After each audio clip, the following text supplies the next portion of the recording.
tao sa likod ng pagkakaaresto ni Jeffrey O. Isiniwalat ni Manay Christy Furman sa kamakailang episode ng kanyang Showbiz Now na vlog ang nakarating sa kanilang balita patungkol sa pagkakaaresto ng CEO ng Careless Management na si Jeffrey O.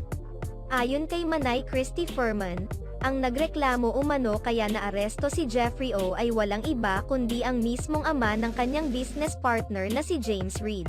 Ipinahuli ng mismong tatay ni James Reid itong si Jeffrey O, ang CEO ng Careless. Ito po ay naganap sa poblasyon, Makati noong nakaraang linggo po. Naganap at nakunan po ito ng GMA7, hindi lang po ipinalabas dahil inquest pa siya, saad ni Christy Furman. Isinalaysay pa ni Manay Christy Furman kung paano nahuli si Jeffrey O. Bigla na lamang umanong nagpunta ang mga tauhan ng Bureau of Immigration and Deportation sa opisina nina Jeffrey O.